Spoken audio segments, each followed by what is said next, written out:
UFC 308 is going down this weekend in the Octagon, and you are not going to want to miss it. You can make fight night even more exciting by getting in on the action with my partners, DraftKings. Right now, all new customers who bet $5 will get $200 in bonus bets instantly. Download the DraftKings Sportsbook app. Sign up using my code Sonnen. DraftKings, the crown is yours. You can also stay in on the NFL action and use your $200 in bonus bets to bet anytime touchdowns on DraftKings. DraftKings is the place to bet touchdowns.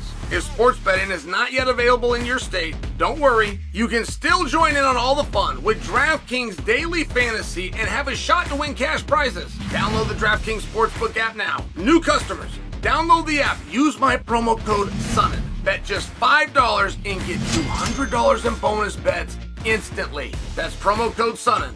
Only at DraftKings Sportsbook. DraftKings, the crown is yours. Boy, I sat down to make you guys a little video, visit with you a little bit. I bring up on the internet here. It says Aljamain Sterling hits back at Umar Nurmagomedov over claims that Merab is ducking bantamweight contender. You know, that's true. Something's going on there. I can't remember. I've been traveling. I traveled out here. Ran into a bunch of fighters, bunch of guys in the know. I've been nothing but surrounded by guys in the know. I'm out in Florida. And go from here to New York, then on to Bristol to call the fights. I'm out in Florida promoting the pay-per-view. Be doing the same in New York. I'm surrounded by other guys doing the same thing. And I was told that. As a matter of fact, I even had even more detail. Nurmagomedov has been offered a fight in December. And it's not on the pay-per-view. He went from having a title fight, possibly be a main event pay-per-view, most likely a co-main, but either way, to being offered a fight that's not even on television, according to somebody. How you like that? Cite your source. Cite your source. I'm trying to think of who told me that. So I don't know exactly what's going on there. Let's wait. Let's hear a little bit more. But Aljo is breaking some information to us, even if he's not quite intending to, like with something that I was told. And it's a peculiar spot that division has found itself in. Like, let's just say that between Aljo's comment and whoever told me Nurmagomedov is being offered a fight in December that's not on pay-per-view, and not just to the point that they're going to do something else with Merab, they actually offered Nurmagomedov a fight which they'd like to sign, and then they will announce promptly. That's a lot of details. And I know there's BS out there, but generally in this sport, it doesn't work like that.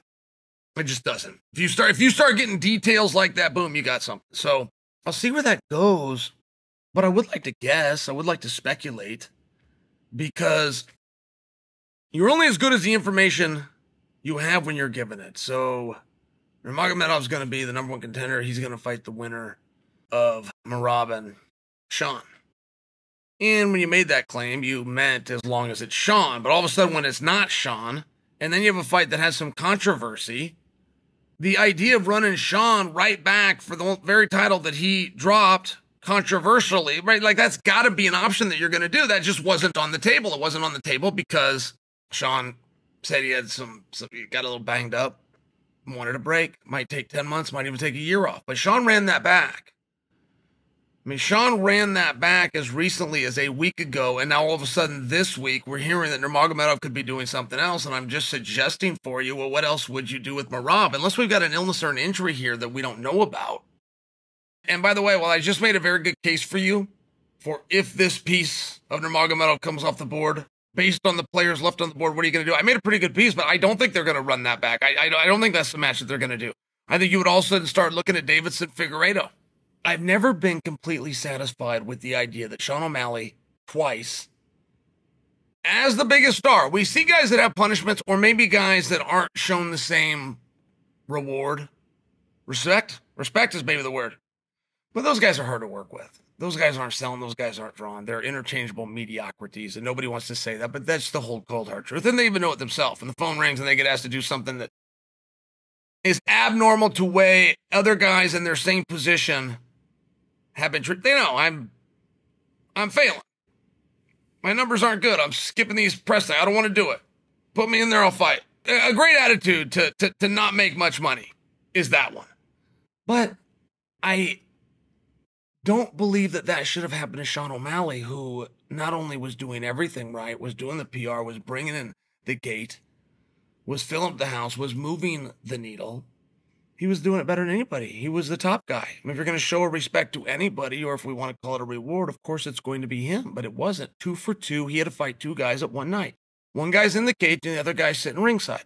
Sean put on the single best performance in title fight history the night that he took on Chito Vera. But he's got a deal with Merab, who's heckling him and going to try to steal his coat, sitting on the other side of the fence. And then the same thing happens. That's fair. Sean's got to go in there and deal with Merab, but he's got another fight in the former Nurmagomedov who's right on the other side of the fence. It's already announced. He didn't get to use any of his skills, any of his work, any of his base that he worked so hard to build. It's just an interesting thing. Like, I do like the idea of getting those guys back together, no matter how unlikely it is.